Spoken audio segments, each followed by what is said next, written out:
So Val, I understand that you had the unfortunate experience of spending about 3 weeks in a locked geriatric dementia ward simply because there were no suitable hospital beds available for you. That's right, Nicky. We'll talk about that later. Absolutely.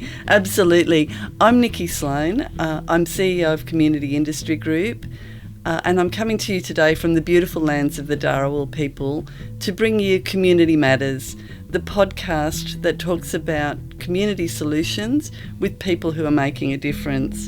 And today we're joined by an absolute legend, an absolute hero of mine, Val Fell.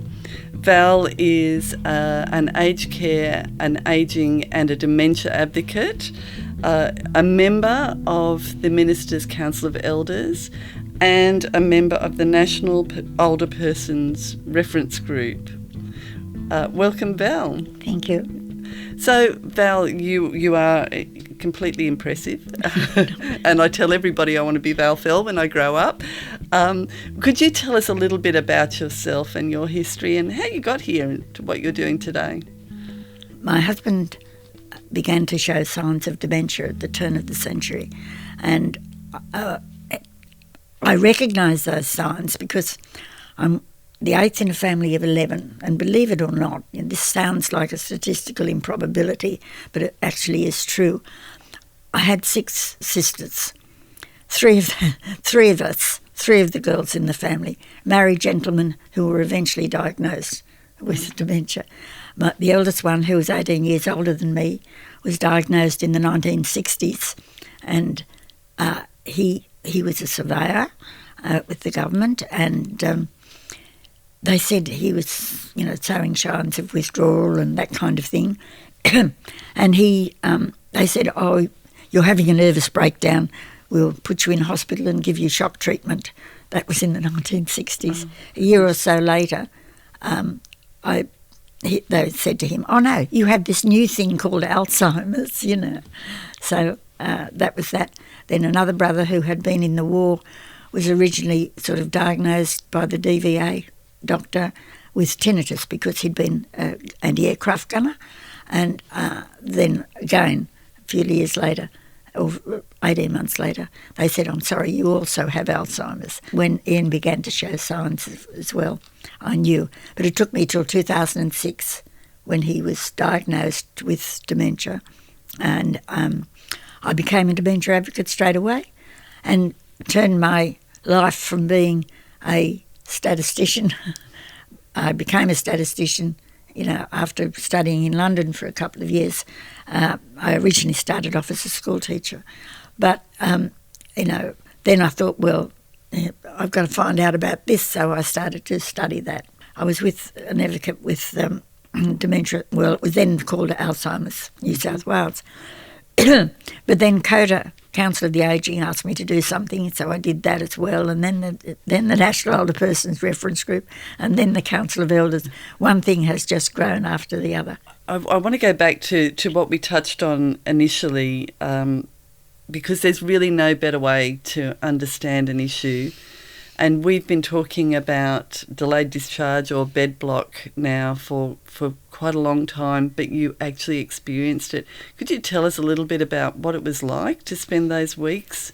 I was taken to hospital in an emergency situation, and I spent 24 hours in an emergency. And then the only bed that they could find for me was in a geriatric ward, but that geriatric ward of 25 people had quite a number of people who were dementia patients waiting to be discharged either to home or to another part of the hospital when a more suitable bed became available, or for some reason or other. And I was in that particular ward for 21 days, but then I went to Bulli after that for another 2 weeks. The environment in the first ward was something that you wouldn't want to experience at all, because it was crowded. The nurses would run off their feet. The clinical care was fine. There was nothing wrong with that when they had time to deliver it. But when you've got sort of patients with dementia who were wandering around night and day because they didn't know when it was night or day, because the particular ward windows opened out onto a brick wall, so there was no sunlight, right? So sundowners didn't mean anything. It could be any time. And it could be frightening, not only for yourself, but for somebody coming to visit you as well. The place was crowded, the environment wasn't right, particularly for people with dementia. And although the clinical care was great, some of the nurses had not had dementia training. It would be confronting for you. It would be confronting for your visitors, particularly having to come into a locked ward, but really confronting and really confusing for somebody who's living with dementia. Yeah. I did move from there. I was two weeks and 1 day there actually, and then they moved me to Bulli, which was fantastic because, I was in a room on my own. I had a view, I had visitors including Ryan Park, but, it was great to be there and to eat with proper cutlery instead of plastic knives and forks. But, there are all those little things. As you will know, we are 1,025 aged bed places short in our region at the moment. We're 1,024 home care places short as well. You were talking a little bit about the importance of really good aged care and a really good aged care workforce. Yeah. Well, we need a workforce. It's all very well to talk about being short of beds, but if you've got the beds and you haven't got the staff to service the beds, there's no further advance. First of all, we have to get the buildings there, but we have to have the staff waiting to go to those beds. Now, we won't get that workforce until we change the culture of aged care in this country, or until we change the attitude of many people towards older people, and that's where we come to ageism. Absolutely, and you're a great campaigner against ageism. I am completely supportive. I think we live in a very ageist society at the moment. So could you just tell us then a little bit about the Council of Elders and the Older Persons Reference Group and what you're doing to address things like ageism and bed shortages and all of those other issues? Well, at the moment, the Council of Elders has, as you know, the Act was passed in December, and it now has to be implemented and put out to the community. So that members of the Council of Elders have virtually been asked to go. Before, we were asked to go out and find out what people were needing, not necessarily what they were wanting, but what they were needing, and we discussed that in our meetings. We come from every stage. There are 14 members on the Council of Elders, and we come from every state, and we're a very diversified, and I might say a very talkative group. We're not sitting there quietly ticking boxes. We are sitting there talking our heads off. At the moment, we need to get out to the community and explain the purpose of the New Aged Care Act, and the New Aged Care Act means that there is a shift between the 1997 Act and the new Act. The difference between that Act and the new one is that the new one is based on the rights of the participants in the system. Now, I am a participant. I am a person who was, when I was in hospital, they wanted to do an ACAT to see if I wanted to go into a nursing home, and I said no. So I had to wait till I got into the community to be assessed. And so when I was assessed, I was told I could have a home care package, but I've been approved for it, but I haven't got one yet, and I probably won't get one. That was in August, so it'll probably be another 4 or 5 months even before I get that. But in the meantime, I am on what you call Commonwealth Home Support Packages, and I am having both, domestic assistance and allied health assistance at the moment. One for physio and one for my voice, which is going very croaky these days. I went to a dinner a couple of years ago in Wollongong where we were farewelling somebody. I remember this story. It's a good one. Where it was a farewell dinner. So I was at a table with a number of other older people, And the waiter came to us before dinner and looked at the lady sitting next to me, who was much younger than I, but she was still considered to be an older person. And he asked her if she would like a drink before dinner, and she said yes. And so he said, wine, beer, spirits, blah, blah, blah. And she said what she would like, and so he poured to her that. And then he turned to me and he looked at me and sort of, went a little back, said, "Would you like a cup of tea?" And I said, "No, thank you. I'll have a glass of wine." He automatically said, "White?" And I said, "No, I'll have a glass of red, thank you." That is ageism. Without realising it, that was ageism. Absolutely. And that's why I love you, Val. So what could listeners do? What could somebody listening today do to support the work that you're doing with the council? Well, come to some of the talks that are being given, not only by myself, but all around the place. And listen to what the Aged Care Act is all about, so that you understand it and that you are not led astray by social media who's, as you know, will delight in being naysayers. Things will get better. We won't get the beds that we need overnight, and we won't get the workforce that we need overnight.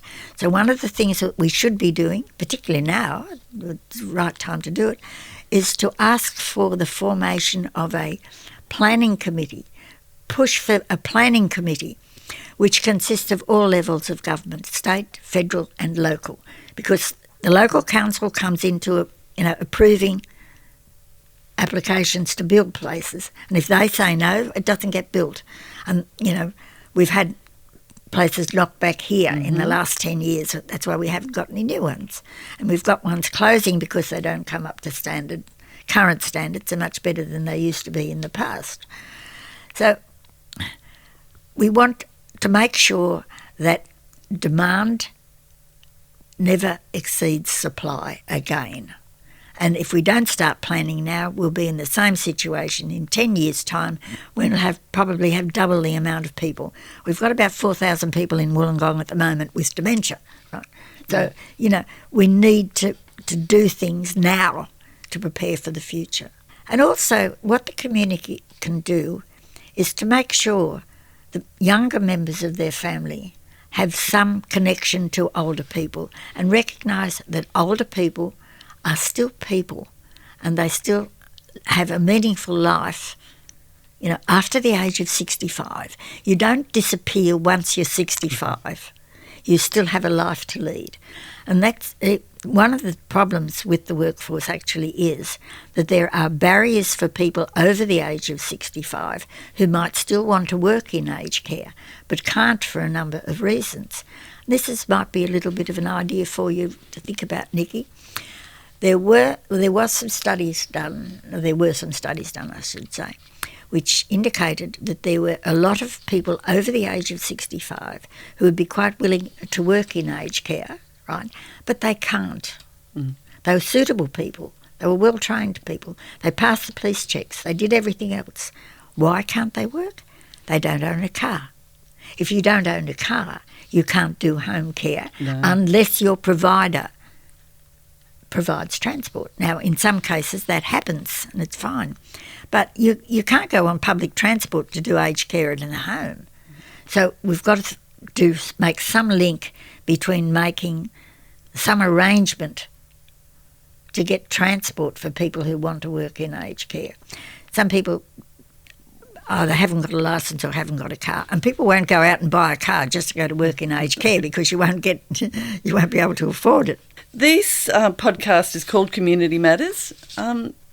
Is there somebody that you'd like to tell us about in the community that you think matters?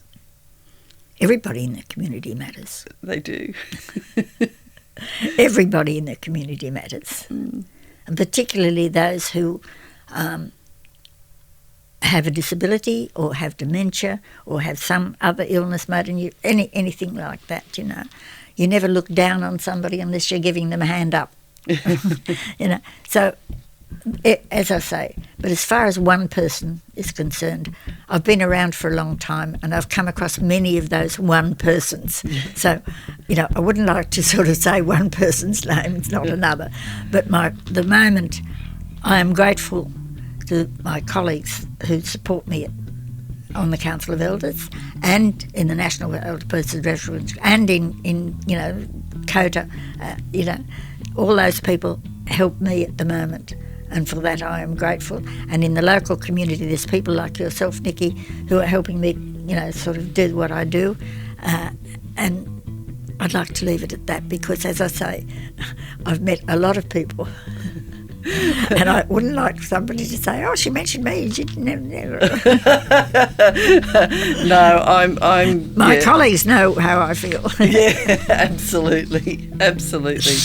Well, today I'm so grateful. Thank you so much, Val, for joining us to talk about this issue. I think we've covered some wide-ranging issues, and we could just talk. Yeah. We could talk all day about this. We could. But thank you. I think we've all learned a lot today about you and about the difference that you're making in this community. Not really.